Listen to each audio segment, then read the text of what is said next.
To this now, stealing homes. Today, Philadelphia's district attorney announced charges against this man, William Johnson. He's accused of forging the signatures of property owners and transferring 7 homes to himself. But the NBC 10 investigators have been digging into this problem for weeks and found the number of people who were victims of deed fraud in Philadelphia has jumped by more than 70%. Investigative reporter George Spencer dug into their claims of forgery and deception and asked how it can be stopped.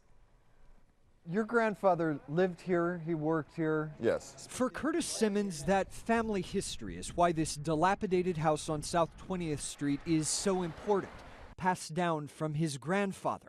Until late last year, Simmons discovered he no longer owned the home. It's stunning. That's the only way to say it. Simmons says in December he was finally ready to sell the property for $400,000 when a city records clerk showed him this sales agreement that had already transferred the deed to a property investor for $150,000.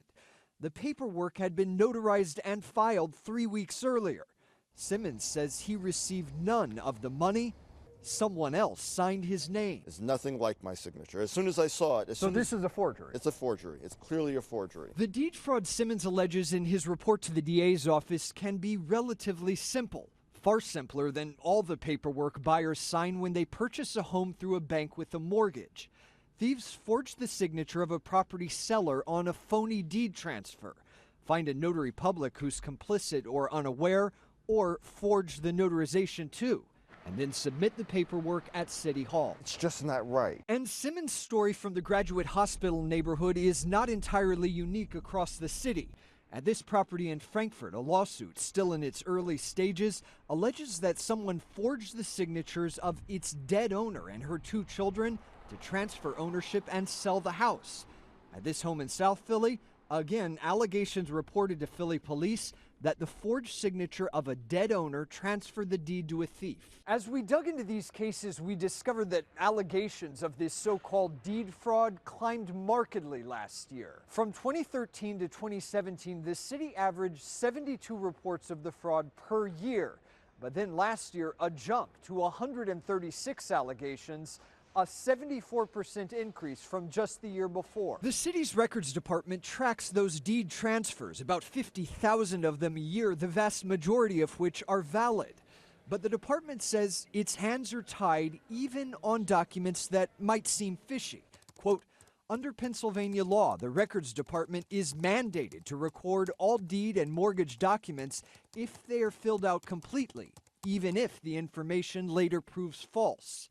Attorney Bob Tintner says in practice, that means record clerks are not expected to suss out fraud, like a fake notary seal or a forged signature. They don't have handwriting experts or any of that, and that's not their responsibility. Tintner tells us many victims don't discover the crime until months or even years after it happens, because the thieves tend to target homes that are not actively occupied and then quickly resell them to a new buyer who might not know the property's been stolen. They just want to get rid of it and make the money from it and strip, whatever equity is there, get it, grab the money, and go. The DA's office says some of the spike in fraud reports may simply be attributed to better reporting. But the head of the Economic Crimes Unit also insists deed transfer laws need to be tightened at state and local levels to make the fraud more difficult to pull off. It's going to take some push and some cooperation from legislators. And we're looking forward to working with City Council. This was the garage door here. For Simmons, the alleged theft of his old family home has been a blow financially and personally. He now faces a costly and lengthy legal battle that's just beginning to regain a property that he says has been rightfully his the whole time. It's a problem that I should never have had. And it wasn't a problem of my making. For the investigators, George Spencer, NBC 10 News. For homeowners, there are ways to stay ahead of the thieves. Most people with a mortgage on their home are required to have title insurance, which should protect you from deed fraud. You can also check your county's online property records to be sure nothing has changed. If your family owns a vacant property, take care to make sure it does not look unoccupied by visiting regularly and collecting the mail. Homes stolen. My signature was forged. That wasn't my signature. Notaries impersonated to steal houses out from under homeowners. Is it easy to impersonate a notary in Pennsylvania? Yes, it is. The NBC 10 investigators showed one state lawmaker just how easy it is. We ordered a notary. NBC investigators, yes, I see exactly. I think it underscores the real problem. Believe it or not, it is too easy to steal a house. Actually, steal someone's house and then resell it. It's happening so often in Philadelphia. There is a task force now focused on this problem. Investigative reporter Mitch Blocker found every fraudulent transaction has a common theme, a Pennsylvania notary stamp. Desiree Davis's North Philly rental property was in between tenants. I wanted to get it back up and running to rent it out. But she never got the chance. Someone stole it first. Someone had actually signed the deed, forged my name, and basically they were the new owners of the property. And the person didn't just steal it, they sold it. The deed shows the property sold to Timeless Investment LLC for $6,500. Timeless's owner told Davis the company was duped by the same fraudster into buying the property. The document was notarized using a licensed notary's name. The notary stamp was forged. Her signature was also forged. The owner of Timeless Investment filed the deed with the city. The Philadelphia Records Department thought it was real. Right now, do you verify that signatures are legitimate? No, and that's really not something we would be capable of doing. Philadelphia's Records Commissioner Jim Leonard said his office sorts and files an average of 150,000 documents a year. He said that's too many to check. Even if they could see the real notary signature and the purported notary signature, they don't have the abilities to essentially be a handwriting expert to tell whether a signature is actually true or not. According to the mayor's office, at least 111 Philadelphians have reported deed fraud so far in 2019. In 2018, there were 136 allegations. I am completely convinced that this is so underreported that it's really ugly. Retired FBI agent Art Fitzmyer warns people about deed theft. He says technology makes it easy to forge signatures and impersonate a notary. With notary stamps, it's a game, and anybody can play it. Real notaries know their credibility is under attack. You could trust a notary. You can't trust somebody who's impersonating being a notary. But how would you know? You probably don't. As president of the state association, Mark Aronson represents 41,000 Pennsylvania notaries. It's easy for anybody to make a rubber stamp. It's easy for anybody to buy a rubber stamp. Maybe too easy. Personalized. It's not illegal to buy or sell a notary stamp. NBC 10 investigators. It took us 5 minutes and cost $26 to buy one online. Took a week to get here. It's just like we ordered it. NBC 10 investigators, Commonwealth of Pennsylvania notary seal. With it, we can pass for a real notary, as long as no one checks to see if we're licensed. And coming up on NBC 10 News at 5, we're going to use our stamp to show a state lawmaker how easy it could be to steal a house. And we also found the person on the deed to Davis's North Philadelphia property. We'll show you what she plans to do with it. And of course, you can check out tips on how to protect your home right now on NBC10.com, as well as our free app. That is incredible. It took you 5 minutes and $26. $26. To make your own fake notary stamp. You can put in any name you want. We put in NBC 10 investigators. Next hour, you're going to see how we used it. It couldn't have been much easier than that.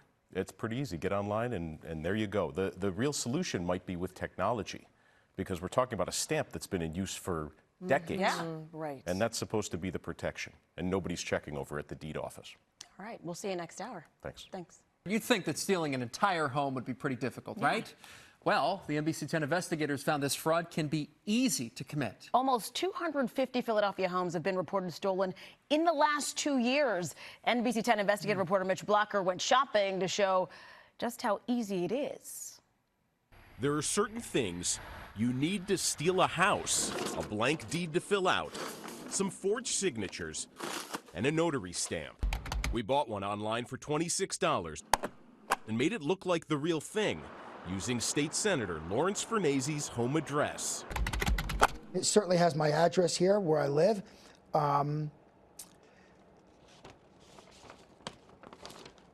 There's my name, there's my signature, which is much, I will say, is much, much better than the way I sign my name. We showed the senator how easy it can be to fill out a fake deed. He said we had everything we needed to steal his property. I think there has to be something done at the notary level as well, too, to ensure that that there's verification and credibility on the folks that are getting that the stamps are credible. Regulating notaries falls to the Pennsylvania Department of State. We wanted to speak with the Department of State about how they regulate notaries, about how they cut down on fraudulent deeds in Pennsylvania, but no one would agree to an interview. In an email, a spokesperson told us the department is a complaint-driven agency, and it investigates any potential violation it becomes aware of.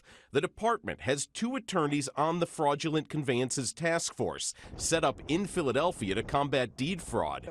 Judy Berkman chairs the task force. The Department of State wouldn't talk to us. They wouldn't schedule an interview. Okay. Well, we haven't talked to them either. I mean, they're part of our task force, but they haven't come in person. After we asked for clarification on its task force participation, a Department of State spokesperson emailed saying their attendance at those meetings was prevented by significant conflicts, such as court hearings and mandatory continuing legal education. The spokesperson went on to say the task force doesn't offer a conference call option, but the department's representatives are in contact with other task force members for updates and provide input. Deed fraud. Berkman said the group is looking at notaries and better ways to identify the fakes, but isn't ready to release recommendations. I need to get the house back. Those recommendations will come too late for Desiree Davis. Last March, her North Philly rental property was stolen and then sold. But we were able to give her some good news. We tracked down the buyer, who through an attorney said she's a victim too, being out the cost of the home and repairs that her company made to it. Her lawyer told us Davis will be getting back her property soon, once a new deed can be signed and delivered. I just want my house back. For the investigators, I'm Mitch Blocker, NBC 10 News. And we will be following whether or not Davis gets her house back. Police are investigating the case as well. And for tips on how to protect your home, go to the investigators section of NBC10.com.